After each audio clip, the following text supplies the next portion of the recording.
Pertanyaannya, mengapa hanya terjadi di kutub utara dan kutub selatan? Kenapa tidak terjadi di kawasan subtropis maupun khatulistiwa? Itu yang kita jawab.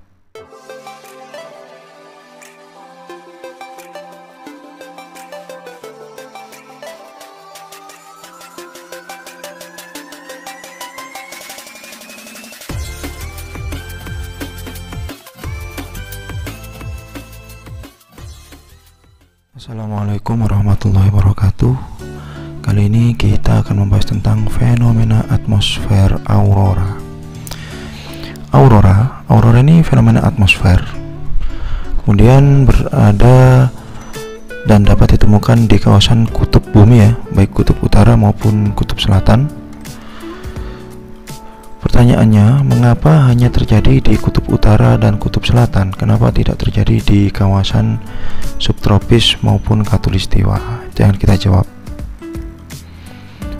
Pertama, kita mundur ke materi magnet, mungkin IPA SD ya. Magnet itu memiliki dua kutub utara dan kutub selatan.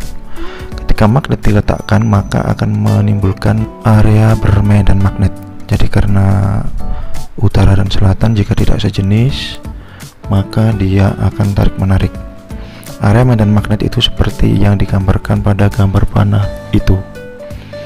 Ini tidak hanya sebuah teori ya, arti ketika magnet asli diletakkan dan diberikan serpian semacam biji besi, maka dia akan membentuk area medan magnet seperti teori atau gambar yang telah kita lihat sebelumnya. Begitu pula dengan bumi. Bumi ini adalah sebenarnya magnet raksasa. Kutub-kutubnya merupakan kutub magnet raksasa. Akhirnya di sekitar bumi muncullah medan magnet. Kira-kira tepat seperti gambar yang telah kita tunjukkan ini. Nah, medan magnet ini membentuk area magnet atau magnetosfer. Jadi kutub utara geografik ini akan menarik medan magnet dari kutub selatan geografik. Demikian pula sebaliknya.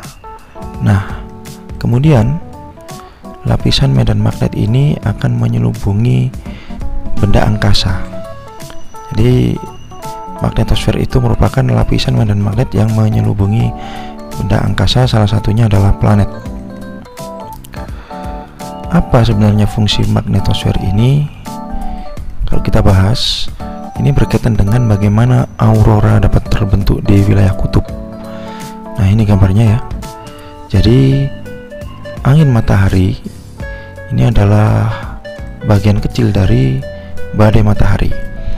Angin matahari ini mengarah ke bumi, kemudian mengalirkan partikel gelombang. Banyak sekali partikel gelombang itu. Salah satunya adalah sinar ultraviolet atau gelombang ultraviolet. Kemudian aliran partikel gelombang ini dialihkan atau ditolak oleh magnetosfer bumi, tepat seperti gambar ya. Kemudian dialihkan ini, pengalihan ini ternyata terjadi kebocoran magnetosfer di kawasan kutub bumi. Jadi kita lihat di kawasan kutub bumi ini tidak ada magnetosfer. Kebocoran magnetosfer inilah yang menyebabkan aliran partikel gelombang angin matahari masuk ke wilayah permukaan bumi di kawasan kutub. Dan kebocoran inilah yang menyebabkan terbentuknya fenomena aurora. Demikian, semoga bisa memberi manfaat. Mohon maaf bila ada kekurangan. Saya akhiri. Assalamualaikum warahmatullahi wabarakatuh.